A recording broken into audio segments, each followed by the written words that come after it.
Hello and welcome to the first chat in a new branch of Alternative Radio Cardiff, ARC Electronica. With this new element to Alt Radio Cardiff, we delve deep into club culture, mixes and conversations. And to start this new exciting branch, we have electronic music legend and all-round interesting human, Gareth Potter. Shitty Gareth, how's it going? Hey, diolch yn fawr. Thank you. Thanks for having me. Good to be here. To anyone that has no idea who you are or what you do and why I deem you as a legend, perhaps, do you want to let them know what you do and what you have done? Okay, my name's Gareth Potter, and I've spent my entire life trying not to have a proper career, much to the disdain of my family and my wife, but I seem to be able to get away with it all my life, to quote a terrific early 90s Balearic track. I've been in bands since I was about 14. Now I'm reasonably old, I would say. I'm 56 recently. I first started a band when I was 14, so coming off the back of punk, I just wanted to be in a punk band. The Sex Pistols had come to Caerphilly, where I grew up, and I kind of want to be part of it. I've always felt like a bit of an outsider. That's never been a problem for me. I went to the Welsh school, but my parents don't speak Welsh. But I embraced the whole Welsh speaking world. You had Welsh language pop music, first of all, in the classroom when I was about 8. So, a lot of kind of Welsh 70s folk and rock music was heard then, which was fun. You could make a racket in the Welsh language, which I kind of approved of. But punk really got really excited about punk. But not long after that, when I was a teenager, I think I was about 12 years old when the Sex Pistols came, so I didn't actually go to that gig. But the mark it made on the town was hilarious. Like grown-ups hated it. So I thought there's got to be something in this, and so by the time I was 14, I was in a Welsh punk band, annoying parents, not just in Caerphilly, but in Merthyr Tydfil and in all over Wales. We got banned off the radio for singing a song about getting drunk on our single, and then the radio said we're not playing that, despite it being one of the hottest records in 1980. Quite well known at that time as well, isn't it? And if it gets banned off the radio, you're doing something right, aren't you? Really? Exactly. Yeah. So banned off the radio, brilliant. We're like massive grins. So we thought we'll write all these naughty songs. So most songs at the time were all very patriotic, but ours were about getting drunk or murdering people or flying around in spaceships. Because, we watched science fiction films and we watched what became to be known as video nasties. And we would describe these films. So I had a song called Rwy'n mynd I ladd fy nghariad heno. I'm going to kill my girlfriend tonight. Oh my God. Oh my. Which was great, because every time we did a gig, all our girlfriends would sit down and be really angry with us. We just wanted to piss everyone off because it was fun. That's hilarious though. What was the reaction when you did used to play in punk bands and stuff? Was it well welcomed apart from on the radio? Golden Kids loved it because punk was all about the young thing. So we so young punks were very much welcomed. We were slightly late. The Sex Pistols visited my town in 1976. We got going 3 years later. We didn't last very long. We'd split up by the time I was 16. And then I got into the whole post-punk thing and going out to clubs, which I guess is the important part. I really, really took to nightclubs. I mean, I was always going to gigs. And there were a lot of, under 18 shows. But you had to sneak into nightclubs, wear a tie. Yeah. It was at a time when nightclubs were a bit meat markety.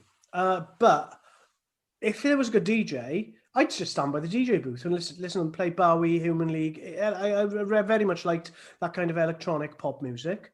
That was an early 80s thing. And there were Welsh people like Steve Strain from Visage and Chris Sullivan from from Blue Rondo a la Turk, and they were big faces on the club scene in London. So, you know, I kind of thought, yeah, clubbing, that's something a Welsh boy can do. Moved to London when I was 18. I'd started a post-punk band. We based it, my mate was in Brighton, so we were a Welsh language post-punk band with funk leanings, based in Brighton, which made us stick out. You know, it was like, oh, there's this band who's singing Welsh. They instantly knew who it was. And then I'm an actor as well, because I'd gone to London to be an actor. And I'd got a part on Eastenders then. So I was in Eastenders, which was the biggest show. There were 20 odd million people watching it. So not only was it like, oh, there's this band who's singing Welsh, but there's this band who's singing Welsh, and their lead singer is a soap star. And we were quite discordant and vile, really. So that was kind of cool and fun. But and I got to understand the whole fame game, and you know, there were upsides of it. Got to make friends with pop stars and hang out in and skip the queue in clubs. But I loved going to nightclubs. Like there was a club called the Muds Club, which was in London, which played funk and soul and kind of post-punk and early hip-hop. That was like a mid-'80s thing. And I loved the Chris Sullivan, who I mentioned earlier, was a guy from Merthyr. He was running a place called the Wag Club in London, which was kind of really super hip. And you had people like Sade, you know? Oh, yeah. Soul singers and would hang out there. Bowie would hang out there, and you know, you'd kind of go there. It was essentially just a place to be then, wasn't it? And you just put yourself right in the heart of the scene. And do you think that pushed your musical influences then towards into the 90s and stuff like that by going to these hip? I loved the atmosphere of nightclubs. So you'd go to cool nightclubs. Now there was no such thing as a VIP. Well, there shouldn't be anyway, really. No. Vaguely important person is what it should be. Yeah, everybody in the nightclub is important. Yes. And so if you're a celebrity, you know, hard luck, you know. People are going to talk to you, but everyone's important. Now, believe it or not, I was really quite shy.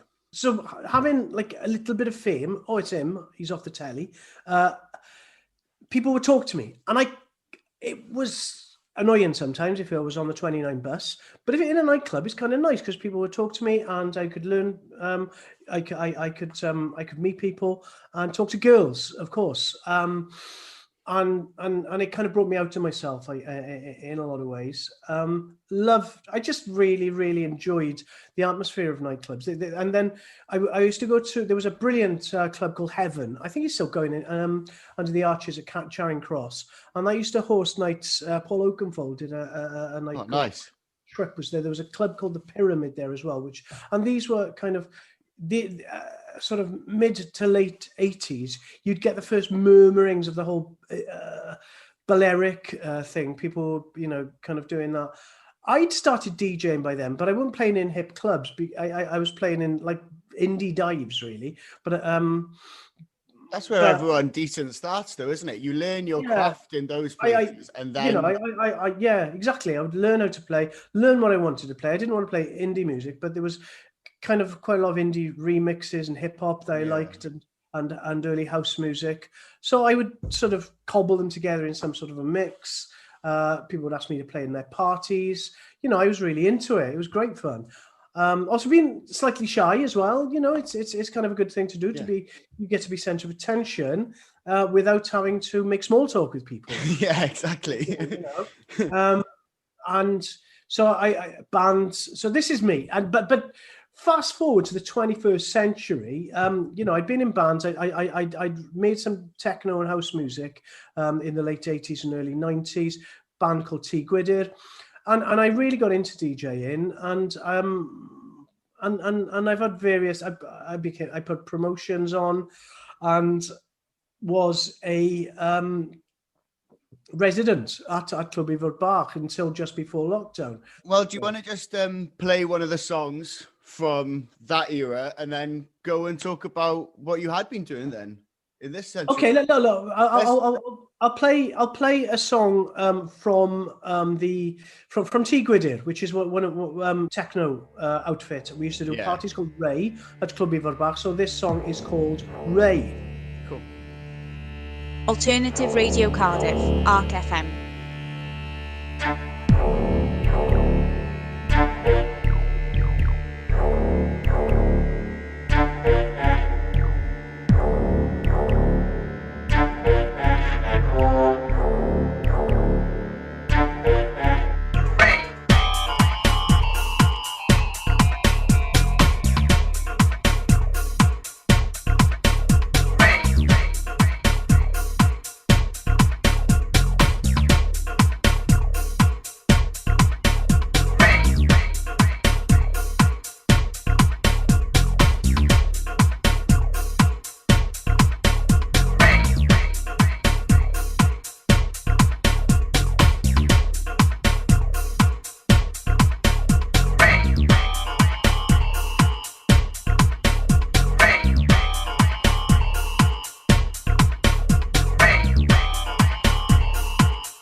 talking about your residency in Clwb Bach, weren't we? Yeah, I was putting nights on in the 90s at Clwb Bach, house music and stuff. Started off with a club called Ray, and then we did a club called Crunch, where we get more international DJs. This was after I'd done a stint on the radio, and that came to an end. So we thought, let's just do it live. That's what dance music is about anyway. So we were putting our favorite DJs on, basically. Famously, we try and get them cheap. And there was this band called Groove Armada that I quite liked. I liked their first single. I thought they're all right. And so I booked them. But they got a hit single in Japan. So their manager phoned up and said, look, they got to go to Japan. I know we're booked with you. Would you mind? You can have him again in a month. I'll send you somebody else. He's the tour DJ with Left Field. So you could put Left Field on the poster. Great, we thought. So we got this, and then so we were going to have Groove Armada again, and the manager says, look, they've had a hit single somewhere else. They need some promotion. Don't worry, you will get them. And he sent us somebody else, and we made loads of money off that. By the time Groove Armada came to DJ for us, by the time Groove Armada actually came and played for us, they'd had a couple of hit singles here. They queued around the block. And we figured, well, they're only charging 300 quid because their manager said, no, we're going to do it for 300 quid. And so we were like, oh, okay. And by now, they're one of the biggest names in dance music. Yeah. This was 6 months after we'd first booked them. And oh my God. People came around the block. There was another couple of DJs that we really liked over from New York, from Latin American kind of guys, Mateo and Matos. And their manager, we had some dealings with, had called us saying, look, have you got anything? That we've got the boys over. And so nobody knew who they were. But by putting them second on the bill before Groove Armada, we could give a value because despite the fact that they were Groove Armada we were paying them 350 quid. We paid something similar to Matteo and Matos, but we were charging people 10 quid to come in because sod it. People they had a hit single, didn't they? So they had a hit single, so you could do that. Yeah. So I basically went to Japan on that money. I went to Japan. And had a lovely time in Japan for a month. Yeah, nice, nice. And that's I think that's possibly the end of my promotions career. Really, I should have carried on. I could be massive by now. That was 20 years ago. So promotions companies is a little bit like gambling, though, isn't it? You've got to totally. Yeah, you have to absorb the losses. It's like that. You put your favorite DJ on that nobody else has heard of, and you might lose a bit of money. Oh, it goes like that. But then somebody like Groove Armada, suddenly their stock is high, vomph. Yeah. And they're just great. I mean, people in dance music are generally, or certainly were back then, were generally excellent people. A bit geeky, a bit nerdy like you, going, oh yeah, and you could talk about 12-inch mixes. I remember going to a beer garden, sort of real ale festival, and I'm chatting to this guy, and it turns out he's Mr. Scruff. Oh my God. and I'm chatting away to Mr. Scruff. I'm going, oh yeah, oh I like you, yeah, you're good. And what we did was get really, really pissed on real ale. We kept buying each other rounds and talked about. And we had a massive conversation about the boring middle bits in disco records and what to do with them. And Mr. Scruff's going, carry on playing a minute. Yeah. They've got to earn their dance floor time, and he's great, and I really like DJs that just they might stand there in front of thousands of people going like that. Yeah. But generally, they're just shy boys like me who've got an unhealthy obsession with finding records. That's definitely Stefan in Ruffian between me and him. Like he's definitely that nerd that collects vinyls. Yeah, I mean, I'm really shit at programming. I'm terrible. So I can be in the studio, but I can play a keyboard and I've got a good ear for tunes. So I try and make myself useful But it comes a point where I would just leave the studio and Spode in T Gwion would just polish it. Yeah. Or Lug would. I'd go back in. Lug was one of my best friends. I'd leave him for a day. I'd go away and I'd come back, and I'm going, oh, hang about. Is that the song we were working on just now? Yeah, here's your bit now. And you know, it's kind of, oh, right, I've got the hook line. So, you know, cool. And I'd then go, as a DJ, you'd listen to things, right? You needed to build and then you needed to release. And you needed to do all that, you know. And I'm quite good at arrangements, I guess. So, you know, but it was a collaborative thing. It was never one person sat in a dark room making stuff. And I'd always be there going, come on, it's ready now. Just put it out. Just remix it in the future. And you did, because one of my favorite songs of T Gwion is the Jumpy Lug remix of something. And I can't for the life of me remember the name of it, but it's like some breakbeat version of a song that you did, and it's huge. Yeah. But we'd experiment with different styles. Yeah. You were pretty ahead of the curve, to be honest. And it's always good to play some of your stuff in sets as well now. And people are like, oh, what's this?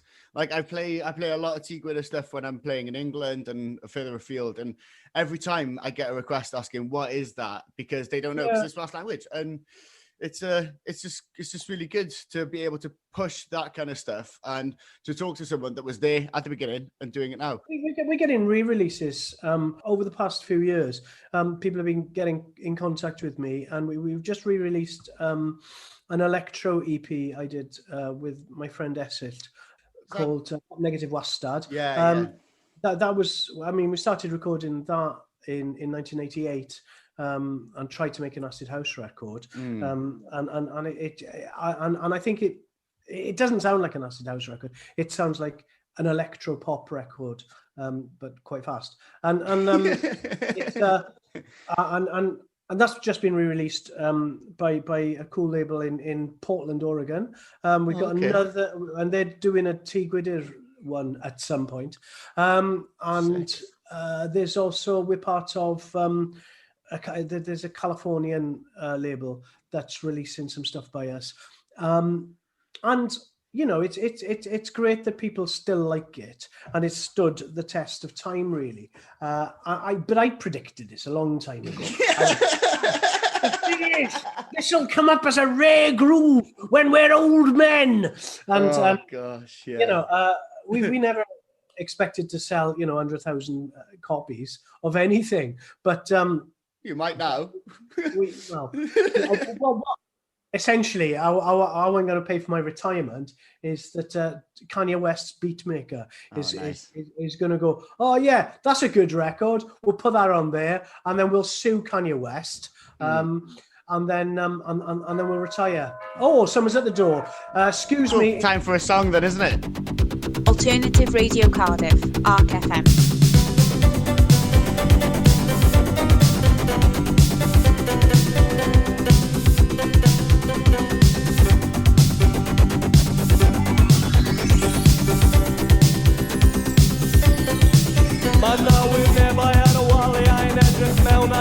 Byth yn mynd mas Ystafell wely sydd yn oriel ac mae'n tyfu da pob paced o tan glas Mae'n bodoli gyda'i arwyr chwarae records ar ei ben ei hun Ysmygu ffag ar ffribau gwallt ac mae'n teimlo'n union fel James Dean Mae perchen o gyroriel yn ddyn hapus iawn Mae e'n gwybod sut mae'n nabod y pethau iawn Mae perchen o gyroriel yn ddyn gweithus iawn Mae fe'n iawn, mae fe'n iawn, mae fe wastad yn iawn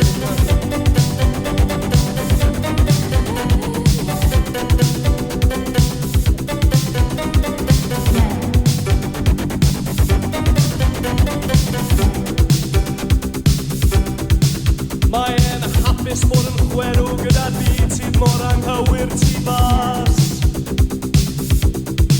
Mae'n dodi poster newydd ar ei wal a lwmpyn newydd o tag glas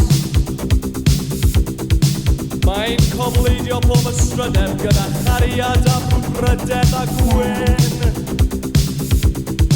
Mae'n troi pob icon yn ddiw ac mae'n gwybod nad yw'r diwiau byth yn tyfu hen.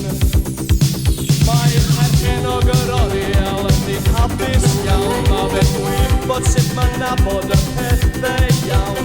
Mae herchen o gyroriel yn ddi chwaethus iawn. Mae fe'n iawn, mae fe'n iawn, mae fe wastad yn iawn.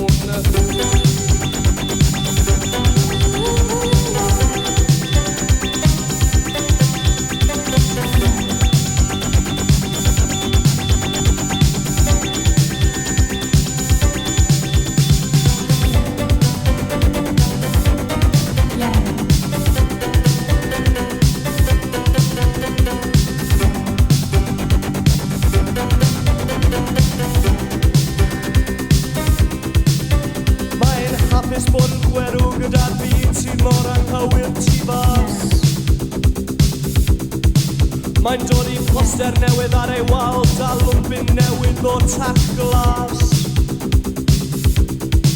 Mae'n cofleidio pob ysbrydeb gyda chariad a brydedd a gwyn. Troi pob icon yn ddiw ac mae'n gwybod nad yw'r diwiau byth yn tyfu'n hen. Mae'n herchen o gyroriel yn ddi hapus iawn. Mae fe'n gwybod sut mae'n nabod y pethau iawn. Mae herchen o gyroriel yn ddi chwaethus iawn.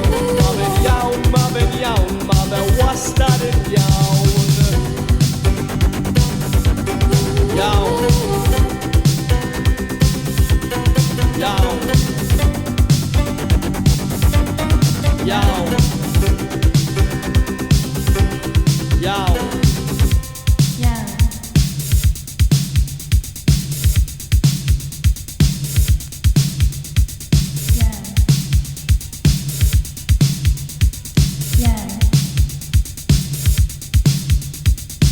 Mae wedi mynd yn bell ers oedd yn llanc. Mae'n gadael i'r hen meirw gwneud lle i'r meirw ifanc.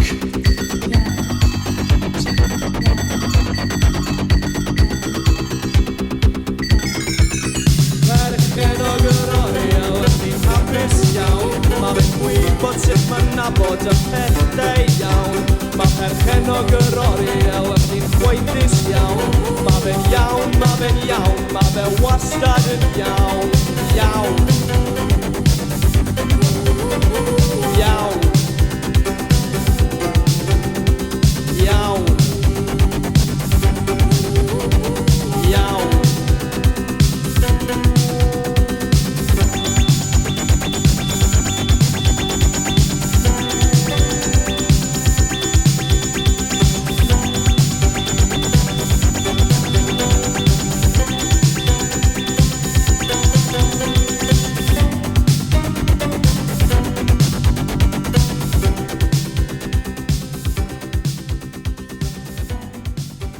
That was iawn, Pop Negative Bastards. We both just had parcels. Let's carry on. You were saying that it's getting released in America? Yeah, it's just been released by Music Plastique, who are based in Portland, Oregon, it was funny how that kind of happened. They kept bombarding us with mixes with our record in, and videos of people dancing to it in clubs in Oregon, this kind of tickled me, that we were kind of almost kind of extras in an episode of Portlandia, the comedy about hipsters. And this kind of it tickled me, but they seem like genuine people who were really into the music. And so I got this guy called Rich Lane, who I'm a bit of a fan of his music, and I'm a bit of a fanboy, really. So I said, Rich, your records sound amazing. There's this record I made 30 years ago. Maybe you could remaster it. And I'm under no illusions that what a remaster can do. It just polishes a record a little bit, it makes it shine a little. But it sounds amazing through a big system, and Rich makes the kind of music that Andrew Weatherall was playing, and they'd be sending, A Love from Outer Space, Kind of music is that kind of thing, and I think it sounds amazing. So he was the right person to do it for sure, and so there's a nice version of that that sounds great on the dance floor. When is that coming out? It's out. Is it? You have to get it imported from America. Oh, it's on vinyl, is it? It's it's vinyl. Yeah. Oh, okay. Yeah. I'll have to check that out. I've written it down, so yeah, that'd be good. Yeah. So that came out, and and it's nice that music from then can be appreciated now. Yeah. And I've spent the last 15 years, I guess, being a DJ that plays more funk and soul rather than electronic music. So right now during lockdown, or during the past year when I've not been able to DJ, it's almost like I've been getting more in tune with my whole electronic thing. The last gig I did, it was the week that Andrew Weatherall died, actually. So I put together a set where I just played a lot of kind of electronic music of that ilk, going back to sort of early 80s gay disco. Yeah, nice. To like really throbby current stuff and a lot of Weatherall mixes. Yeah. And I really, really loved that, and everyone went for it.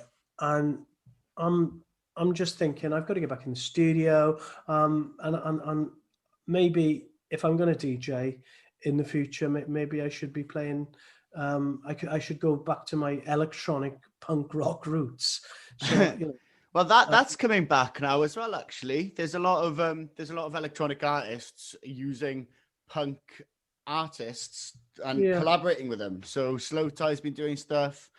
Eli Brown just released a song called Trouble, which is incredible as well. I'll link that to you after we've done this. And it's just punk within electronic music is coming back in a big way. And I think as you were there at the beginning, I think you should be here now and tabbing your hand and putting your fingers in pies and getting it done now, I think. Yeah, I mean, for me, punk has always been like an attitude rather than a style of music, because otherwise it would just be, fast heavy metal. Yeah. And I mean, much as I love the Ramones and the Clash and the Sex Pistols as pieces of music, a lot of what came afterwards, trying to be that style, was terrible. I was much more interested in bands like the Slits, or those bands that were playing around with other styles within their punk and punking up things. And you can punk anything. I mean, I've been so like I said at the start, I'm not really a career-orientated person, but I decided at one point that about 18 months or 2 years ago now, God, time has just gone,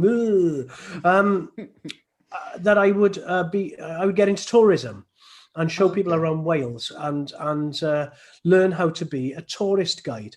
And I remember, I remember in one of the early lectures where I had to stand up and tell people about some stuff and propose a business thing. They were questioning me. I said, look, the reason I'm here is because I want to learn how to do it properly, and then I'm going to punk it. And they were like, what do you mean, Gar? Yeah. He says, well, I'm going to learn how to do it properly, because and then I'm going to do my own take on this, and I'm going to find a niche way of making tours. And obviously, I haven't been able to do it yet, but the idea is more in there. Yeah. I mean, yeah. Well, you've always been a tour guide, though, if you think about it, because you always put people on a journey through your music. And then you've just recently been doing the history of music, Welsh music, with Hugh Stevens and Sian O'Leary, haven't you, for Dydd Music Cymru? Yeah, so sure. I mean, it's technically a tour within something, right? Yeah, absolutely. Yeah. I'm glad you've seen that.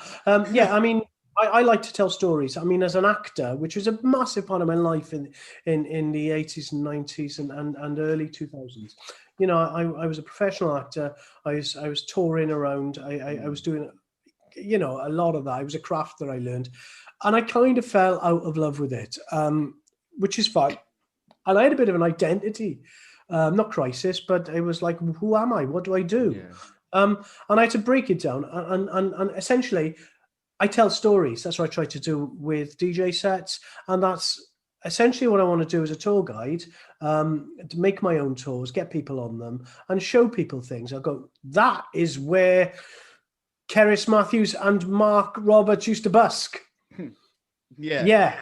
And started Catatonia, and that bridge is where these super furry animals did their first photo shoot, and that hotel is where the Beatles stayed before they did their last ever UK gig, which is true. They played their last ever UK gig in Cardiff. Did the Beatles before going off to America, and they never played really again, apart from on top of a roof in Apple. But I'm full of stupid information like that. And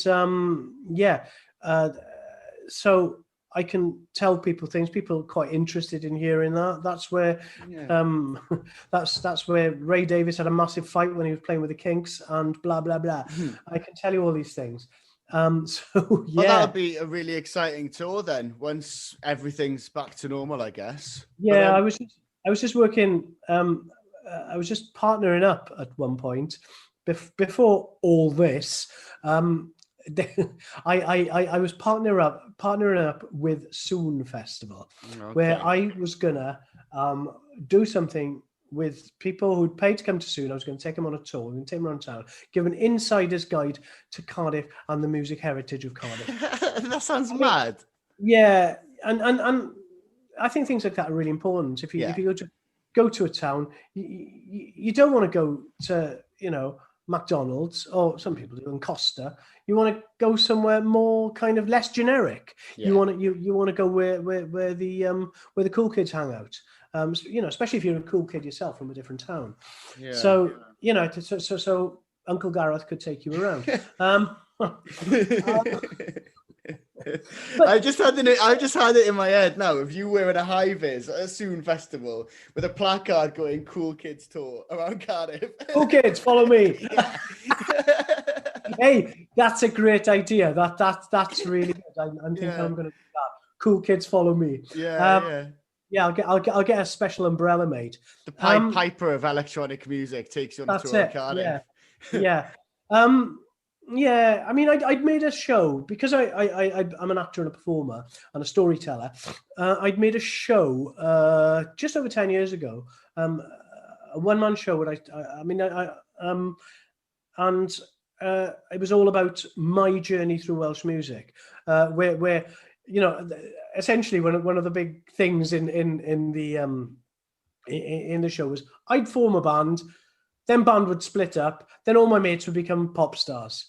Then I'd start another band. And it happened like 3 or 4 times. But at the end, I realized that I had contributed to an atmosphere.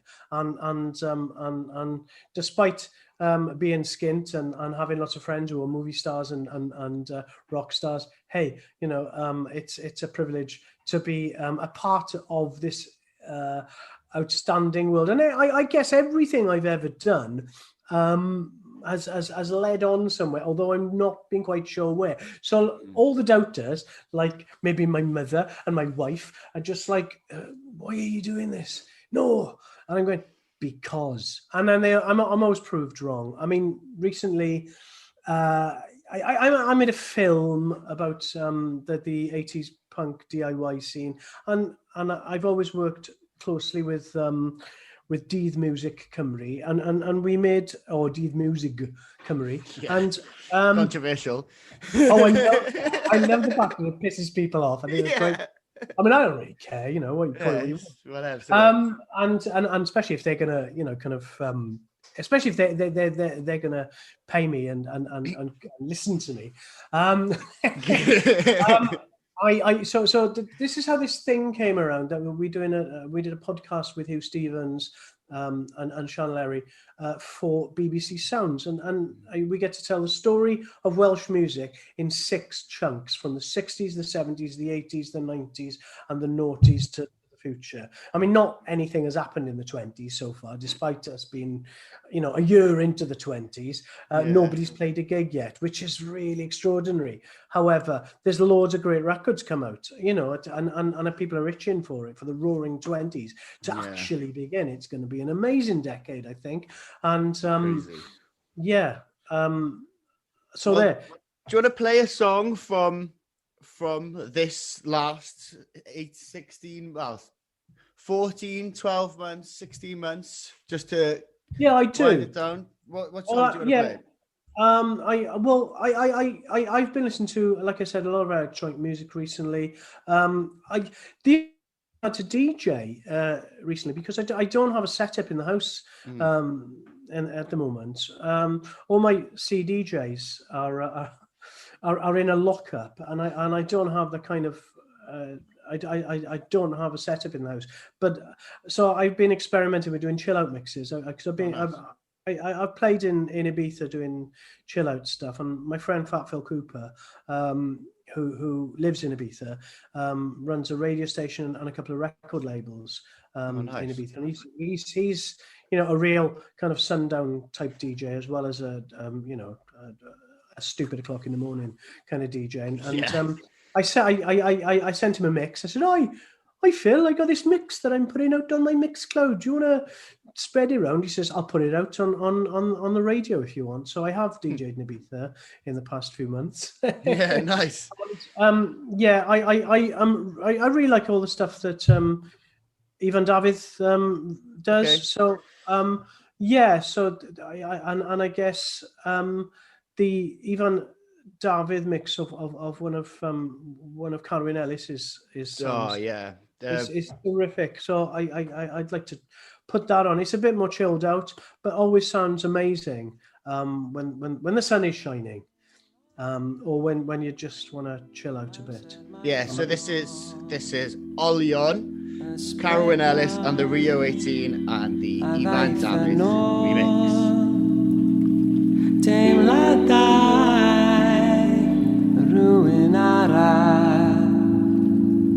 Meddyliau rwy'n ffilidiau.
maith yn ôl ysbrydion a ddaeth yn ôl teimladau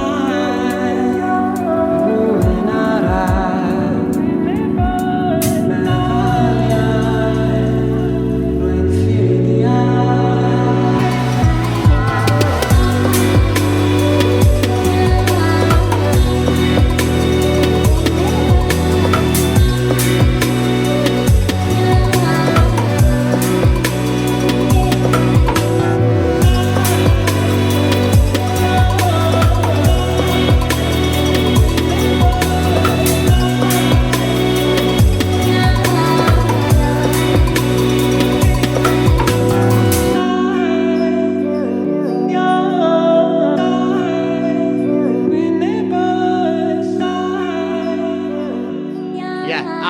Incredible choice there. Your song Ray Tigwit by Tigwideo, Iawn Pop Negative Wastad, which is out on an American label, and then the last one we just heard is Olion, Cowan Ellis, and the Rio 18 and the Ivan David remix. Absolutely incredible having a chat with you, Gareth. We could have spoken for hours. This is definitely something that we can do again because there's so much to talk about. As soon as I get my setup, I'm going to rent a room in Music Box and just DJ and for an entire day and nice. record about 5 sessions, I think. So I really miss DJing. I've got my headphones on most nights, and I'm running around Bandcamp looking for new stuff all the time, and I get stuff sent to me because I'm kind of that way privileged. Yeah, nice. It's always nice to get stuff done to you, isn't it? Yeah. It's always fun because well, it's nicer these days. I mean, a lot of people are really hung up on vinyl, but when I was getting vinyl sent to me all the time, it took over my house. Giles Peterson, I remember having a chat with Giles about what he does with all this music he gets sent to him.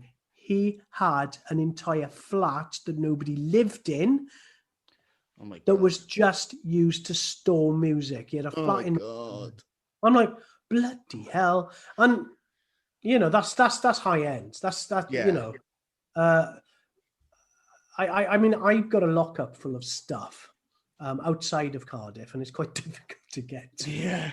I go there every couple of months and pull a few things out, but it's full of vinyl. It was sent to me in the 90s.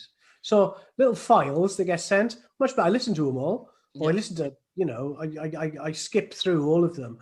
Everything that's sent to me, I'll listen to, and quite a lot of it I really like. Yeah, nice. Well, hopefully one of them will be in the mix that you'll do for us after you go to Music Box that day. Thank you so much, Gareth Potter, for having us today or for coming in and having a chat with us. Really looking forward to having that mix after you go to Music Box and record the whole day of mixes. This was the first conversation for the new branch of Alternative Radio Cardiff, Arc Electronica.